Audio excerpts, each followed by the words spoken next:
Hardest ಕಠಿಣವಾದ ಒಂದು ಕೆಲಸ ಅಂದರೆ ಬದಲಾಗೋದು.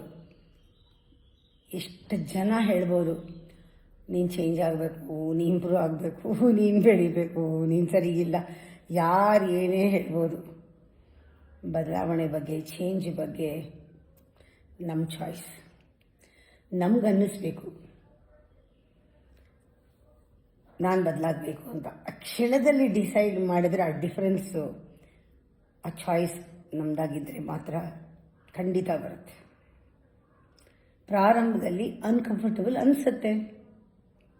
ಯಾಕೆ ಅಂದರೆ ಇದು known to unknown journey. Unknown ಕೆಲವರು ಅಂಟ್ಕೊಂಬಿಟ್ಟಿದ್ದಾರಲ್ಲ, ಅವ್ರಿಗೆ ಆ ಸೆಲ್ಫ್ ಪಿಟಿನಲ್ಲಿ ಪಾಸ್ಟ್ ವಿಚಾರನೇ ಹೇಳ್ಕೊಂಡು ಕಾಲ ಕಳೆಯೋದು. ಅವ್ರಿಗೆ ಬದಲಾಗಬೇಕು ಅಂತ ಇಲ್ಲ. ಕಷ್ಟ ಹೇಳ್ಕೊಳ್ತಾ ಇದ್ದರೆ ಏನೋ ಖುಷಿ ಆಗ್ತಾ ಇರುತ್ತೆ, ಹಿಂದಿಂದೆಲ್ಲ ಜ್ಞಾಪಿಸ್ಕೊಂಡು. ಕೆಲವರು ಯಾರ ಹತ್ರ ಹೇಳಲ್ಲ, ಆದರೆ ಮುಂದಿಂದೆಲ್ಲ ಹೀಗಿರ್ಬೇಕು, ಹೀಗಾಗಬೇಕು ಅಂತ ಕನಸು ನೋಡ್ತಾ ಕೂತಿರ್ತಾರೆ. So much more important the romance of ಫ್ಯೂಚರ್ಗಿಂತ ರೊಮ್ಯಾನ್ಸ್ ಆಫ್ ದಿ ಪ್ರೆಸೆಂಟ್.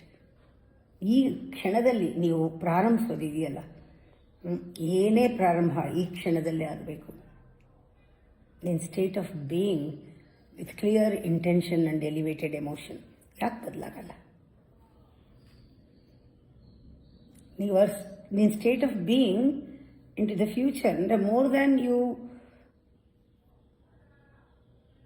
ಈ ಕ್ಷಣದ ಮೇಲೆ ನಾಳೆದಿದೆ ಅಂದಾಗ ನಿಮ್ಗೆ ತಕ್ಷಣ ಗೊತ್ತಾಗುತ್ತೆ, ಫ್ಯೂಚರ್ ನನ್ನ ಕೈನಲ್ಲೇ ಇದೆ, ಭವಿಷ್ಯ ನನ್ನ ಕೈನಲ್ಲೇ ಇದೆ. ಬಯಾಲಜಿ ಕೂಡ ಚೇಂಜ್ ಆಗುತ್ತೆ.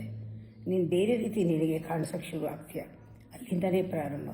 ನೀನು ಬೇರೆ ರೀತಿ ಕಾಣಿಸಿದಾಗ ಎಲ್ಲರಿಗೂ ಕಾಣಿಸುತ್ತೆ ಚೇಂಜಸ್. ಅದು ಸೆಕೆಂಡ್ರಿ.